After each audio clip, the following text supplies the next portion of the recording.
आज हम articles a, N और द को डिस्कस करेंगे ताकि आगे जब कभी भी आप इन्हें यूज करें पूरे कॉन्फिडेंस के साथ और बिना गलती के यूज करें।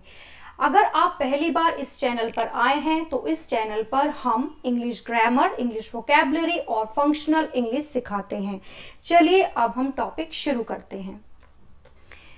आर्टिकल्स है क्या? आर्टिकल्स नाउन से पहले यूज किए जाते हैं और आर्टिकल का सिग्निफिकेंस ये होता है कि आर्टिकल से हमें ये पता चलता है कि नाउन सिंगुलर है या प्लूरल है, या वो नाउन इन जनरल यूज की जा रही है, या फिर हम किसी स्पेसिफिक नाउन के बारे में बात कर रहे हैं। ठीक है, तो आर्टिकल्स को हमने दो पार्ट्स में क्लासिफाई किया है। पहला होता है द डेफिनिट आर्टिकल, जिसके अंदर क्या आता है? द।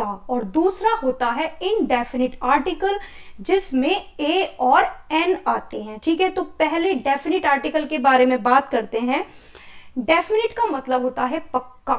ठीक है, और कोई चीज पक्की कब होती है? कोई चीज पक्की तब होती है या तो आपने उसको पहले बातचीत में बताया है, या फिर जिसको आप इजीली आइडेंटिफाई कर सकते हैं, पहचान सकते हैं। ठीक है, तो ऐसे नाउन से पहले हम द का यूज करते हैं। ठीक है, इसको एग्जाम्पल से हम समझने की कोशिश करें कि I had a sandwich and an apple for lunch. मेरे पास लंच के लिए एक सैंडविच और एक एप्पल था।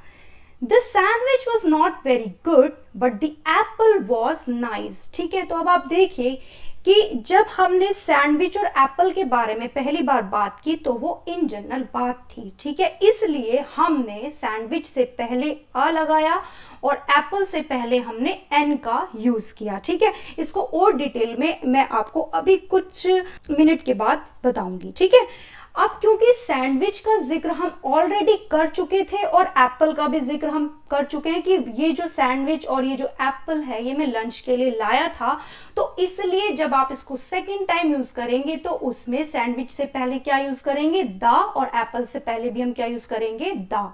The sandwich was not very good but the Apple was nice. Okay, दूसरा द आर्टिकल का यूज तब किया जाता है जब कोई चीज अस्तित्व में एक ही एग्जिस्ट करती हो। ठीक है, जैसे we have landed man on the moon. तो ये जो मून है जहां पर हमने मैन को लैंड कराया है वो सिर्फ अकेला है। ठीक है, इसलिए हमने द से, मून से पहले क्या यूज किया? द आर्टिकल का यूज किया। ठीक है, बाकी कहाँ हम द का यूज करते हैं? अगर कोई ऐसा कॉन्टेक्स्ट है या ऐसा एनवायरमेंट है जिसमें नाउन अकेली है ना, अकेली इन द सेंस यूनिक है, तो उस केस में भी हम द का यूज करते हैं। जैसे the prime minister is speaking on TV this evening, कि जो प्राइम मिनिस्टर हैं वो आज शाम टीवी पर बोलेंगे। तो अगर सपोज हम इंडिया के कंटेक्स्ट में बात करें तो जो प्राइम मिनिस्टर है वो एक है, यूनिक है, इसलिए हमने प्राइम मिनिस्टर से पहले द का यूज किया। ओके, द का यूज हम तब भी करते हैं जब आप कोई चीज स्पेसिफाई कर रहे हैं, जिसके बारे में आप बात कर रहे हो, बता रहे हो कि मैं इस बारे में बात कर रहा हूं। ठीक है, एग्जाम्पल है this is the book I was telling you about। ये वो बुक है जिसके बारे में मैं तुम्हें बता रहा था। तो यहाँ पर आप बुक को स्पेसिफाई कर रहे हैं, इसलिए हमने बुक से पहले क्या यूज किया?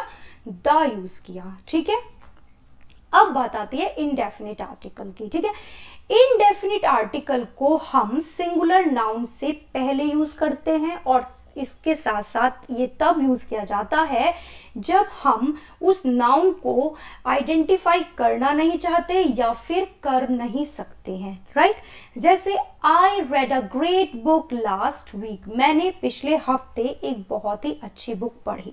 तो यहाँ पर आप बुक के बारे में इन जनरल बता रहे हैं, आपने ना ही तो बुक का नाम मेंशन किया है और ना ही बुक का ऑथर बताया है, इसलिए हमने ग्रेट बुक से पहले इनडेफिनिट आ का यूज किया।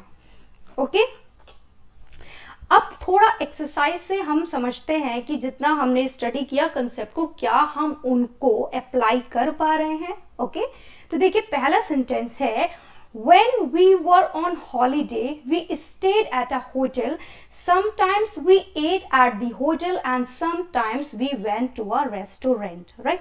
तो अब आप देखिए कि जब हम एक हॉलीडे पर थे, हम एक होटल में ठहरे।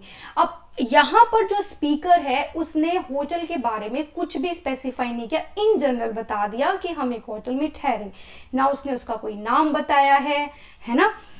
फिर जब आगे स्पीकर इसी का ही जिक्र कर रहा है होटल का, तब फिर हमने दा का यूज किया। यही हमने रूल में भी पढ़ा था, ठीक है, कि हमने कभी कभी होटल पर खाना खाया और कभी कभी हम एक रेस्टोरेंट में गए। अब जब वो रेस्टोरेंट के बारे में बात कर रहा है तब उसने ना तो इस रेस्टोरेंट को स्पेसिफाई किया है और पहली बार उसका जिक्र किया है, इसलिए हमने क्या यूज किया, ए यूज किया।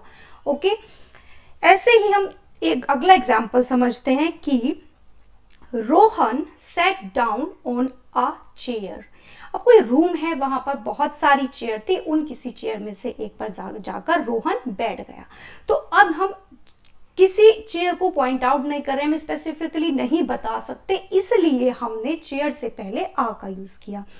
लेकिन अगर इसी सेंटेंस को मैं इस तरह से कहती कि Rohan set down on the chair nearest to the door, अब हम चेयर की पोजीशन बता रहे हैं कि वो कौन सी चेयर पर जाकर बैठा जो कि दरवाजे के सबसे नजदीक थी, ठीक है। अब इसलिए हमने चेयर से पहले द का यूज किया, राइट। कुछ और एग्जाम्पल समझते हैं। Do you have a car. अब यहां पर किसी ने दूसरे से इन जनरल पूछा कि तुम्हारे पास एक कार है। उसने किसी भी कार को नाम नहीं लिया कि तुम्हारे पास सियाज है, होंडा सिटी है, BMW है, क्या है ना। उसने बस एक बात पूछी कि तुम्हारे पास एक कार है, तो किसी स्पेसिफिक कार के बारे में नहीं पूछा, इसलिए हमने क्या यूज किया, अ कार। लेकिन अगर मैं कहूं I clean the car yesterday, अब हम बता सकते हैं, पॉइंट आउट कर सकते हैं कि मैंने एक कार साफ की थी। तो जिस कार को आपने साफ किया है, क्लीन किया है, उसे आप पॉइंट आउट कर सकते हैं, इसलिए हमने कार से पहले क्या यूज किया, दा का यूज किया, ठीक है।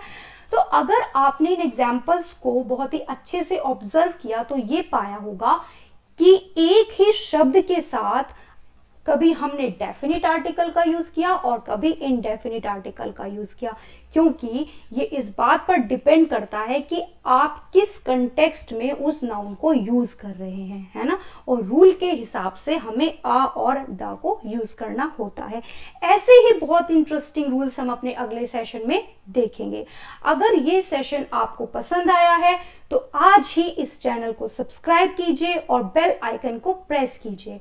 और हाँ, ज्यादा से ज्यादा अपने दोस्तों के साथ इस वीडियो को शेयर कीजिए ताकि वो भी आर्टिकल्स को बहुत ही आसानी से सीख सके और बहुत ही कॉन्फिडेंस के साथ स्पोकन इंग्लिश और रिटन इंग्लिश में यूज कर सकें।